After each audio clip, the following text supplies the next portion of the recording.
सर्वेभ्यः नमो नमः। मित्राणि, स्वागत है आपका संस्कृत शिक्षा में और मैं हूँ बिंदु शर्मा। आज हम करेंगे एक बहुत ही महत्वपूर्ण टॉपिक जो शिवराज विजय के लेखक हैं वो पंडित अंबिका दत्त व्यास का जीवन परिचय। जो ये जीवन परिचय हैं, जो कवियों के जीवन परिचय हैं, इसमें से भी कई बार प्रश्न पूछे जाते हैं। तो ये एक छोटा सा लेकिन बहुत ही महत्वपूर्ण टॉपिक है आपकी हर परीक्षा के लिए, चाहे आप कोई टेट दे रहे हैं या कोई कॉम्पिटिटिव एग्ज़ाम। तो देखिए, हम प्रारंभ करते हैं।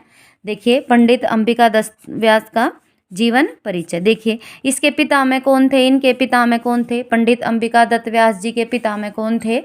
देखिए, पंडित राजाराम। कौन थे? पंडित राजाराम। आगे देखिए, पिता कौन थे इनके? पिता थे इनके दुर्गादत्त। कौन थे? दुर्गादत्त। पुत्र कौन थे इनके? पंडित राधा कुमार व्यास। पंडित राधा कुमार व्यास। आगे देखिए, पंडित राजाराम के दो पुत्र थे। पंडित राजाराम के कितने पुत्र थे? दो। एक दुर्गादत्त और एक देवीदत्त। कौन कौन? एक दुर्गादत्त और एक देवीदत्त। अब पंडित अंबिका दत्त व्यास जी का गोत्र क्या था? ये थे पराशर गोत्रीय यजुर्वेदी पंडित थे ये। त्रिविप्र और वंश कौन सा था इनका? भीड़ा वंश। कौन सा वंश था? भीड़ा वंश। अब इनका जन्म स्थान देख लेते हैं, क्या था? कौन से राज्य में पैदा हुए? राजस्थान में। राजस्थान में जिला कौन सा था? जयपुर। राजस्थान के जयपुर जिले में। और गांव कौन सा? रावत जी का दूल्हा।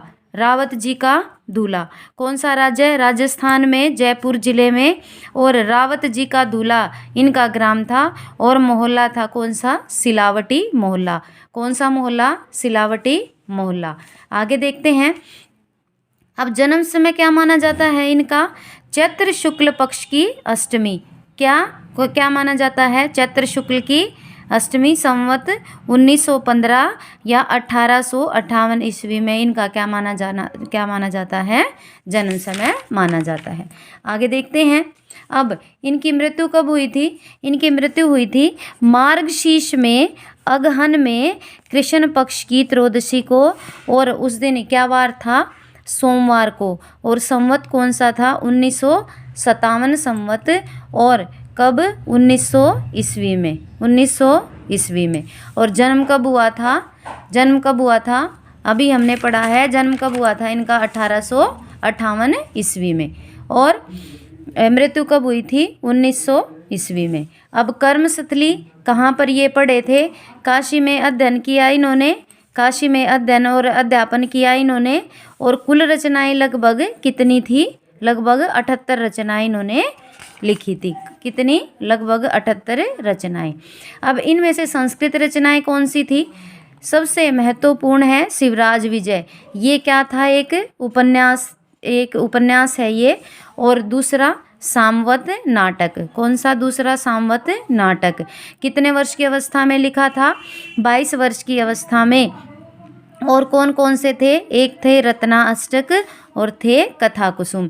ये सारी रचनाएं किस में थी? संस्कृत में। अब इनकी हिंदी रचनाएं देख लेते हैं। संस्कृत रचनाओं के साथ साथ कई बार इनकी हिंदी रचनाएं भी पूछ ली जाती हैं। आगे देखिए, हिंदी रचनाएं बिहारी और विहार, ये कई बार पेपर में पूछा जाता है। और छंद कौन सा था? कुंडलियाँ छंद में। कौन से छंद में? कुंडलियाँ छंद में। अब इनकी एक पत्रिका थी, कौन सी थी? पीयूष प्रवाह में। इसका जो बिहारी और विहार है, इसका संपादन कौन सी पत्रिका में हुआ था? पीयूष प्रवाह में इसका संपादन हुआ था। अब इनकी उपाधियाँ देख लेते हैं। मोस्ट इम्पोर्टेंट हैं, कोई ना कोई उपाधि अवश्य पूछी जाती है। देखिए, सुकवि एक पहली उपाधि कौन सी है इनकी? सुकवि है। ये भारत तेंदु हरिश्चंद्र, ये किसने दी थी? काशी कविता वर्धनी सभा ने इनको ये उपाधि दी थी। कौन सी? सुकवि की। किसने? कौन सी सभा ने? भारतेंदु हरिश्चंद्र की काशी कविता वर्धनी सभा ने इनको सुकवि की उपाधि दी थी। दूसरी है घटिका शतक। कौन सी? घटिका शतक। ये दी थी ब्रह्म अमृत वर्षिणी सभा ने इनको ये उपाधि दी थी। तीसरी है शतावधान। कौन सी? शतावधान। आगे देखते हैं। अब और कौन कौन सी हैं?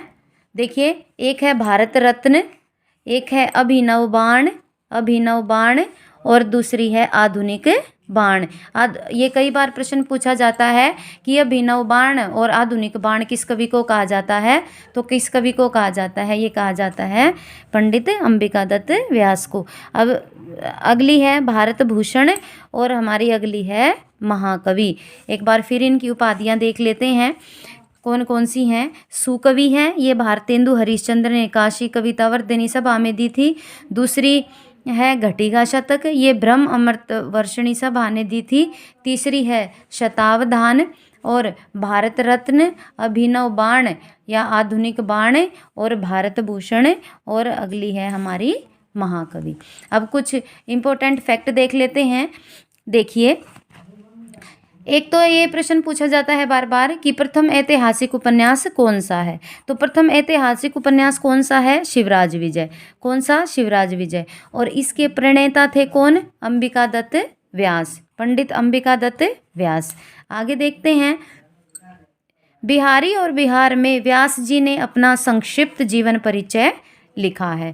प्रश्न पूछ लिया जाता है कि पंडित अंबिकादत्त व्यास ने अपना जीवन परिचय कहाँ लिखा है, तो बिहारी और बिहार में व्यास जी ने अपना संक्षिप्त जीवन परिचय लिखा है। आगे देखते हैं इनके जीवन के विषय में। लगभग 12 वर्ष की अवस्था में व्यास जी ने अपनी धर्म सभा में अपनी उस परीक्षा में पुरस्कार प्राप्त किया था, जब वे कितने वर्ष के थे, केवल 12 वर्ष के थे। आगे देखिए, बिहार में संस्कृत संजीवनी समाज की स्थापना की। किसने, बिहार में संस्कृत संजीवनी समाज की स्थापना की किसने की थी, पंडित अंबिकादत्त व्यास ने। अब आगे देखिए, व्यास जी ने 10 वर्ष की अवस्था में ही काव्य की रचना आरंभ कर दी थी। कब, कितने वर्ष की अवस्था में, केवल 10 वर्ष की अवस्था में ही काव्य की रचना व्यास जी ने आरंभ कर दी थी। और देखते हैं, व्यास जी ने शिवराज विजय 1870 ईस्वी में लिखा। ये मोस्ट इम्पोर्टेंट क्वेश्चन है, मार्क कर लीजिए। व्यास जी ने शिवराज विजय 1870 ईस्वी में लिखा, जो काशी से 1901 ईस्वी में उनकी मृत्यु के बाद प्रकाशित हुआ। इनकी मृत्यु कब हुई थी, 1900 ईस्वी में हुई थी। और ये कब प्रकाशित हुआ था, उनकी मृत्यु के 1 वर्ष बाद ये प्रकाशित हुआ था। आगे देखते हैं, गवर्नमेंट संस्कृत कॉलेज पटना में प्राध्यापक, वक्ता और साहित्य सृष्टा के साथ ही ये चित्रकारिता, अश्वारोहण, संगीत और शतरंज में भी व्यास जी विशेष रुचि रखते थे। क्या क्या रुचियां थी इनकी, देखिए, ये गवर्नमेंट संस्कृत कॉलेज पटना में प्राध्यापक थे और साहित्य के सृष्टा थे, यानी साहित्य की रचना करते थे। चित्रकारिता, अश्वारोहण, संगीत और शतरंज में भी व्यास जी विशेष रुचि रखते थे। अब आगे देखते हैं, देखिए और क्या क्या है। सितार, हारमोनियम, जलतरंग और मृदंग उनके प्रिय वाद्य थे। कौन कौन से प्रिय वाद्य थे, सितार, हारमोनियम, जलतरंग और मृदंग। और देखते हैं कि कौन कौन सी भाषाओं का ज्ञान था उन्हें। व्यास जी हिंदी, संस्कृत, अंग्रेजी और बांग्ला भाषा के ज्ञाता थे। कौन कौन सी भाषाएं जानते थे वो हिंदी, संस्कृत, अंग्रेजी और बांग्ला भाषाओं के ज्ञाता थे। आगे देखते हैं, न्याय, व्याकरण, वेदांत और दर्शन में भी इनकी अच्छी गति थी। अब देखिए, मोस्ट इम्पोर्टेंट क्वेश्चन है, आप मार्क कर लीजिए, कई बार पेपर में आया है और आगे भी आएगा। क्या, 1 घड़ी यानी 24 मिनट में 100 श्लोकों की रचना करने से व्यास जी को कौन सी उपाधि मिली थी, घटिका शतक की उपाधि दी गई। प्रश्न पूछ लिया जाता है कि घटिका शतक की उपाधि क्यों मिली, क्योंकि वो 24 मिनट में 100 श्लोकों की रचना कर लेते थे, इसीलिए 1 घड़ी में 100 श्लोकों की रचना करने के कारण उन्हें घटिका शतक की उपाधि दी गई थी। आगे देखिए, 100 प्रश्नों को एक साथ ही सुनकर उनके सभी के प्रश्नों का उत्तर सही क्रम में देने की अद्भुत क्षमता होने के कारण उन्हें शतावधान की उपाधि दी गई। मार्क कर लीजिए, मोस्ट इम्पोर्टेंट क्वेश्चन है। देखिए, घटिका शतक की उपाधि कब दी गई? क्योंकि वो एक घड़ी में 100 श्लोकों की रचना कर लेते थे, यानी 24 मिनट में 100 श्लोक बना लेते थे, इसीलिए उनको घटिका शतक की उपाधि दी गई। और वो 100 प्रश्नों को एक साथ सुन लेते थे और उन सभी के प्रश्नों का उत्तर सही उसी क्रम में, जिस क्रम से प्रश्न पूछे जाते थे, उन 100 के 100 प्रश्नों के उत्तर उसी क्रम में देने की अद्भुत क्षमता होने के कारण उन्हें कौन सी उपाधि दी गई? शतावधान की उपाधि दी गई। अब आगे देखते हैं। 42 वर्ष की अवस्था में ही व्यास जी संवत 1957 या 1900 ईस्वी में अपने पीछे एक नववर्षीय पुत्र, एक कन्या और पत्नी को असहाय छोड़कर पंचतत्व में विलीन हो गए। ये हमने पढ़ा पंडित अंबिका दत्त व्यास का जीवन परिचय। अब थोड़ा सा हम शिवराज विजय के इनके ऐतिहासिक उपन्यास के बारे में देख लेते हैं। लेखक कौन है? शिवराज विजय प्रथम ऐतिहासिक उपन्यास माना जाता है संस्कृत वाङ्मय का। तो लेखक अंबिका दत्त व्यास। विधा कौन सी है? तो प्रथम ऐतिहासिक उपन्यास माना जाता है। विभाजन किस में हो रखा है? 3 विराम और 12 निश्वास में। प्रधान रस कौन सा है? प्रधान रस है वीर रस। कौन सा रस? वीर। उपजीव्य है, इतिहास प्रसिद्ध रचना है ये। और नायक कौन है? नायक हैं इसके शिवाजी। अब कथानक क्या है?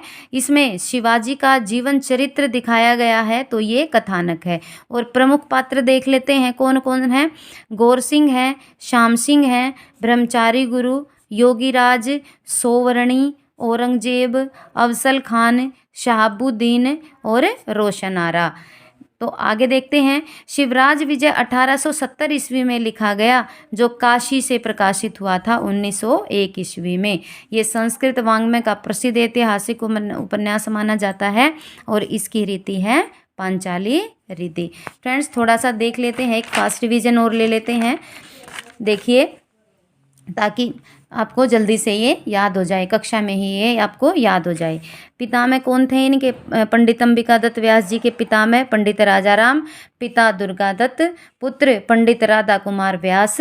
और पंडित राजाराम के 2 पुत्र थे, दुर्गा दत्त और देवी दत्त। आगे देखिए।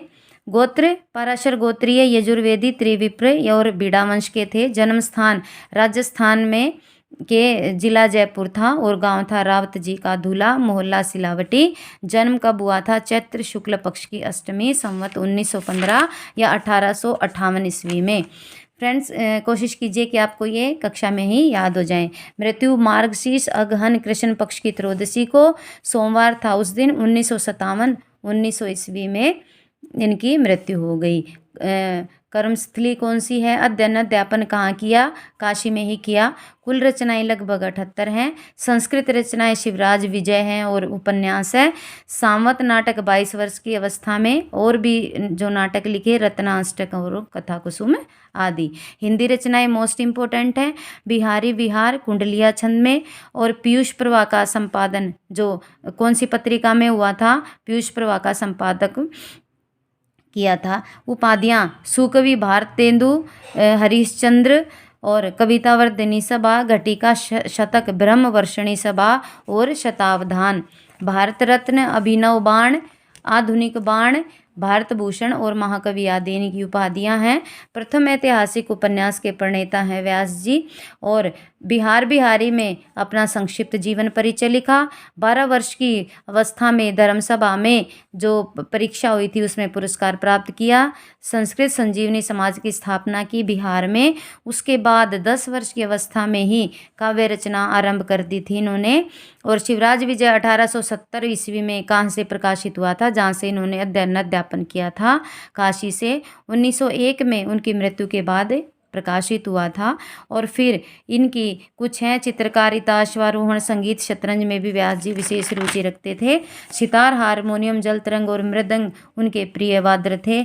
कई भाषाओं का ज्ञान था, जैसे हिंदी, संस्कृत, अंग्रेजी और बांग्ला भाषा के ज्ञाता थे। वेदांत, व्याकरण और दर्शन, न्याय में आदि इनकी अच्छी गति थी। उसके बाद ये 2 मोस्ट इम्पोर्टेंट फैक्ट हैं। एक घटिका शतक, 100 श्लोकों की रचना 24 मिनट में कर लेते थे, इनको इसलिए घटिका शतक कहा जाता है। और शतावधान क्यों कहा जाता है?